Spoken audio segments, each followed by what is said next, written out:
With me today, I also have a partner at Clifford Chance who's going to be going into a little bit more detail about what their role involves and what their journey was like from going from a trainee to actually becoming a partner.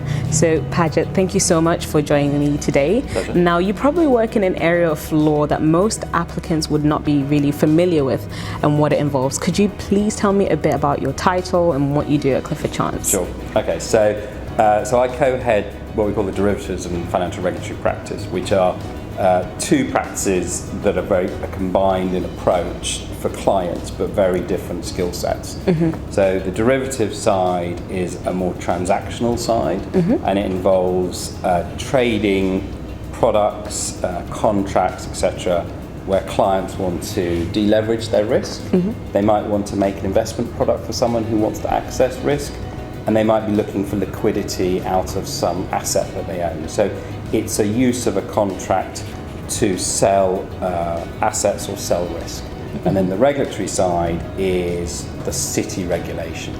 And it covers everything from how banks are regulated to how asset managers are regulated, how fintech works, mm-hmm. how payments work, etc. So they're both quite complex, yes. And they share in common that they're often involved with highly regulated entities doing highly regulated products. If you're looking at people who are doing strategies around investing in companies, they might well be using derivatives. If you were looking at something like Brexit, mm-hmm. the portfolio that might be the most complex could be the derivatives portfolio, and clearly financial regulation covers all of those business lines that something like Brexit involves. Yeah. So it is you're right, it is probably, it's also regarded as quite a risky area. Okay. So always derivatives are often seen, or commonly seen, as something that needed to be regulated after the financial crisis. Yes. Because they were seen as being a risk that the regulators hadn't necessarily fully appreciated going into the crisis, but also the risk they wanted to manage because of the concern that these regulated entities could go insolvent again because of things like derivatives. And actually, that's a very interesting kind of point you're hinting at there, where you're working with other partners. Do you find that obviously it's such a high performance environment, you probably have mostly strong personalities, so how do you manage that kind of relationship and that kind of team working at that level? So one of the great things about this firm, and I'm sure it's saying lots of other law firms, but one of the great things about this firm is that many of the associates who've worked together, some have become partners. Mm-hmm. So within our partnership, there are 17, within the group, there are 17 partners. 16, I think, were trainees in the firm. Okay. And some of them were trainees of other partners. So yeah. You're now got as a fellow partner someone who was one of your trainees or a new associate or whatever. So that relationship may have been running for 15, 20 years. Mm-hmm. So you're right, they're quite strong, ambitious people, very talented, yeah. But they have got to know each other a lot, strengths, weaknesses, but also the collaborative spirit is part of the thing that holds a group together. Yeah. So it is, you're right, you have to deal with the people in the room and maybe the challenges they're going through, mm-hmm. but at the same time, everyone has a shared history, but also a friendship.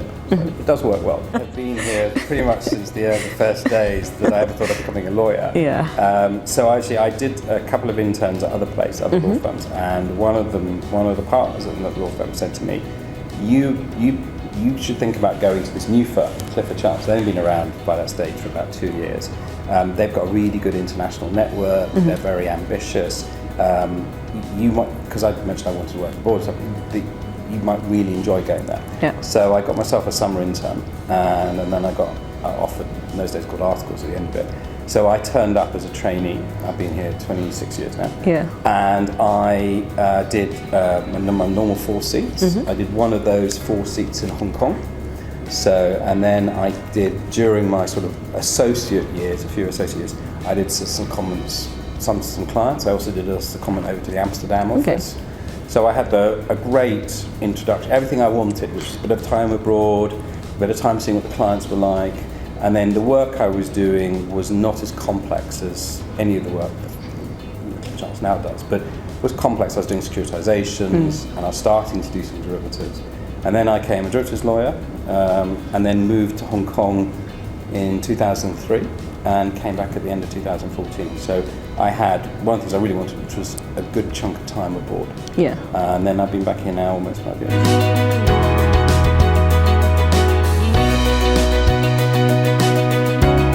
And another thing that you mentioned during the back scheme that I had never heard before really from a law firm was the relationship manager function. So could you explain to me a little bit what that is and why it's important to Clifford Chance? Okay.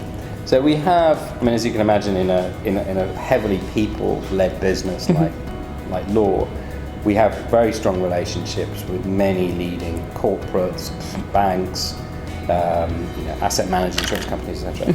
And we need to, and that relationship requires some form of management to make sure that we are helping them and us have the right connections. Now, sometimes that can be around making sure that we're offering them training or that we're talking about new business opportunities. But it's also sometimes deeper than that, where we're actually very much involved with almost their culture, with their direction of travel of business, the risks that they're facing, the markets they're sitting in, where we are a companion, to advise them in maybe multiple areas. So take example like a Brexit, where they will have a number of work streams that will come out of that, and the relationship partner will help be involved in, help maybe to talk about that work, make sure the right partners are involved, but also to do the more mundane steps, negotiate the money side, or negotiate the fees that we might be looking to charge, or secondees. But it is really about being involved in the life cycle of that client. Because they're a corporate, and that you need to be part of their relationship team, part of their friendship almost, but making sure that you're connecting all the people from the businesses. So if they need to move into a new market, or if they look at having a new area of work, you might say, well, we've got this perfect partner in Munich you should meet, or we've got this great new hire that we've got in litigation. You really should meet them, because I think you're going to have a lot to talk about. So you're sort of thinking about them and following them, and building a very, a strong relationship of trust, but not necessarily one based on work, but based on the fact that you're there and listening and talking to them, and seen as someone who's helping to include the firm, the best of the firm, into them. Yeah. And also, sharing ideas with them. Let's say they want to move into, doing not just work events, but maybe CSR events, diversity inclusion events, training around, non-law legal subjects, where they might say, please, help us understand more about these sorts of areas.